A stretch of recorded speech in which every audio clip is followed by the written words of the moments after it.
We're still staying with security, but this time we're speaking about the Amotekun. Made a major arrest yesterday. So let's walk you through what is happening on that front. Bukola. Yes, indeed. Let's welcome Mr. Detunji Adeleye, Commander, Amotekun Corps, Ondo State, who joins us virtually on the program. Good morning, Mr. Adeleye. Thank you for coming on the program.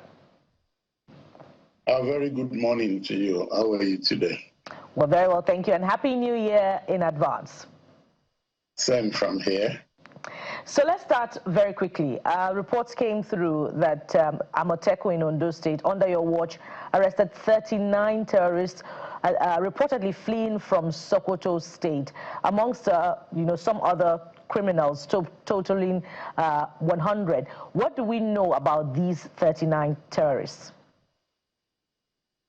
Thank you very much. What we reported was that Amotekun paraded 61 suspected criminals, inclusive of 39 men arrested in a dark spot between Ifon and Akure, precisely in the forest of Elegbeka. There were other suspects that were equally paraded, and we had commenced profiling these men, and as soon as it's concluded, necessary steps in conjunction with other relevant security agencies will be taken. So help us understand, are they the ones fleeing from Jabo and Zangaya local government areas of Sokoto State following the U.S. drone strikes, or broadly speaking, there are 39 terrorists fleeing from Sokoto into Ondo forests following pressure mounted on them by security operatives? From our preliminary investigation, what we're able to deduce so far is that they traveled in 2 vehicles from Sokoto State, few from Kano, and met in Elegbeka, in Ose Owo, local government area of Ondo State. And they were also able to let us know that they actually wanted to settle in the forest. And you will recall that a couple of weeks ago, the executive governor of Ondo State launched the Operation Lewonjade, which is precisely those that are illegally occupying the forestry reserves area should be ejected. As we talk, we have the armored rangers domiciled in the forests, and we have control points in strategic locations, as well as border patrols and the 24/7 enhanced patrol.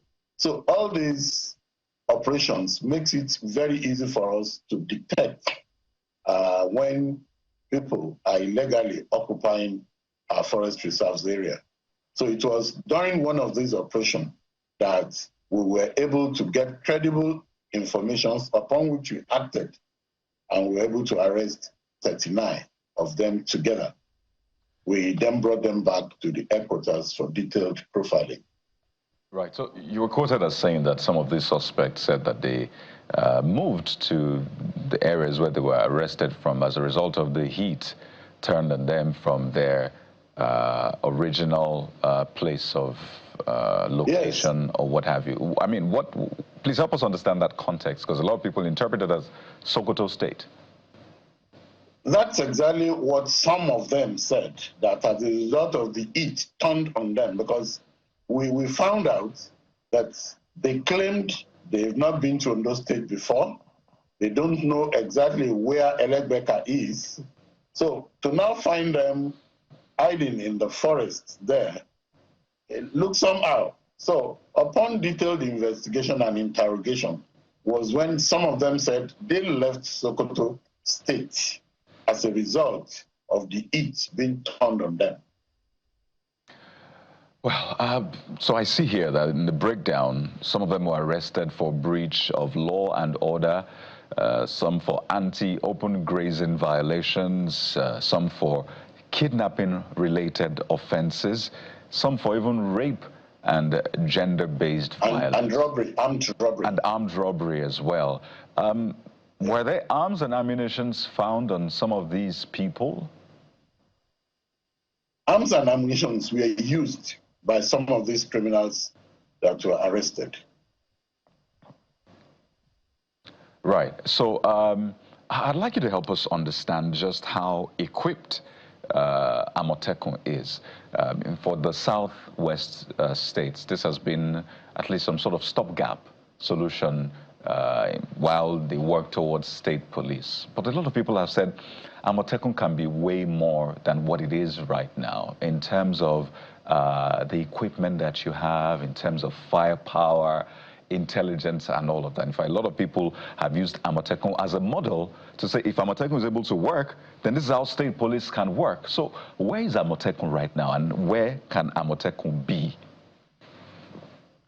Well, I'd always made this known in the last 5 years that Amotekun remains one of the major solutions to this grassroots insecurity. You see, Amotekun comes up with an homegrown solution to the domestic problem, the local problem that is insecurity in our domain. And looking at it from both the conventional and unconventional angle, you'll find out that it's always easy for Amotekun to detect criminals amongst the locals because majority of those recruited are usually from that area. So it's very, very easy to know when strangers comes in. These people don't live in heaven, they still live amongst men. And that is one of the reasons why Amotekun has been recording tremendous success across the Southwest. On the issue of firing power, of course, it will have enhanced the operation of Amotekun if we are exposed to automatic weapons. But we refuse to allow this to stop us. And we give a lot of kudos to His Excellency, the Governor of Ondo State, for giving us an enabling environment to perform the little or this much that we've been able to do. We have what is called the Operation Lewonjade going on in the last 60 days. We have the Ember Month Patrol that is going to be rounded up today. We have the Amotekun Rangers domiciled in the forest there. We have the 24/7 enhanced patrol in all the 18 local governments of Ondo State. And on the border patrol, we have a joint collaboration with Ogun State Amotekun, Ondo State Amotekun at the Benin Express axis.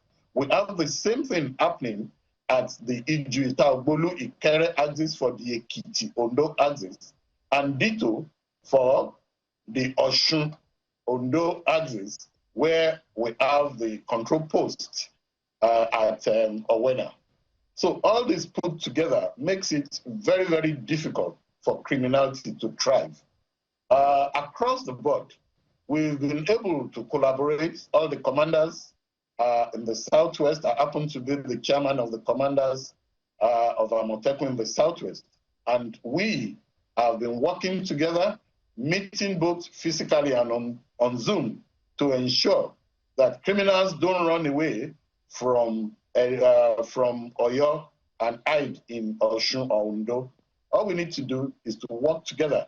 And very recently, principals, the governors of the Southwest states met, and coming out of such a crucial meeting, they gave all of us marching order to ensure that we tighten up our belts to ensure that security of lives and property are given top-notch on our activities.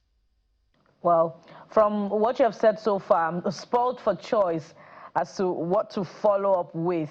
I hope there'll be more time, but let me quickly get this in, which may form a big concern for particularly dwellers in Nigeria's southwest region. And this comes on the heels of kidnappings in Ekiti, local government area of Kwara State, and kidnappings recorded in Kogi State, suggesting that the menace is pushing further down into Nigeria's southwest from the north-central region. Talk to us about the state of forests in Nigeria's southwest. How true is it, reports that often come through, that the kidnappers, the terrorists and bandits are pushing further, following pressure mounted on them in Nigeria's north, into forests in the southwest? And I believe one of such came through recently about Idoani Forest and Iyamuri Forest. But talk to us about the safety of these forests. Well, that's exactly the need for us to have armored rangers that are domiciled in the forest. In the last few months, we have few cases of kidnapping, robbery, especially coming in from the Ondo State end into the Ondo, and all this pressure on the Middle Belt, especially from Kogi, Kwara, Edo, is putting a lot of pressure on the security architecture of the Southwest. This is one of the reasons why all the commanders are working with other security agencies to ensure that we restrict the incursion and we make the forest uncomfortable for these miscreants. So what's next now as we wind down? What is next? The arrests have been made. What is the processing? Are they going to be charged to the courts? Would you hand them over to the police first? And what is usually the success rate of prosecutions? Because we see these reports, we see the parading of the suspect, but after that, just lull. And sometimes we've heard that some of those people who are arrested end up in those same forests again, committing the same crimes that they were suspected of committing. For all those previously arrested, those found culpable are being tried in courts of competent jurisdiction as we talk. The Ondo State Security Network agency have been able to send so many of them to the correctional centers, and like this case, once we finish, we will seek advice from the state security services and other relevant agencies on what next. But we really want to get to the root of how they got to where we found them, their true mission, and then justice can take place. Just one more before we let you go. You did say earlier that after a meeting with Southwest governors, there was marching orders given to Amotekun to reinforce its operations. But give us a sense of the reach and the scope of operations of Amotekun, because some would run away with the idea that Amotekun is only operational in Ondo State, and there's hardly the presence of Amotekun in other states. No, let me remind you that as of the point of starting Amotekun, it was supposed to be Western Nigerian Security Network Agency. But as a result of the legal issues that arose, each of the states were mandated to legislate and bring up their law. The law setting up the Ondo State Security Network Agency allows us to investigate and prosecute in collaboration with the Office of the Attorney General of Ondo State. And we had been ensuring that due processes are being taken. And to a very large extent, we had recorded tremendous success in securing prosecution and justice to majority of the cases that we have taken to courts, both the magistrate courts and the high courts. So I think substantially we are doing good. All right. Thank you so much for the clarification and your insights on all these issues. We look forward to more arrests and, of course, hopefully, a total elimination of terrorist and bandit elements in Nigeria's forests, across Nigeria, not just in the southwest. Mr. Adetunji Adeleye is the commander at Amotekun Corps, Ondo State. Thank you for coming on the program. Thank you very much. And so we'll take a moment now. When we return, it'll be time to talk sports, the rising fortunes of Nigeria in the ongoing AFCON. Cecilia Morogwe joins us. Stay with us. We'll be right back.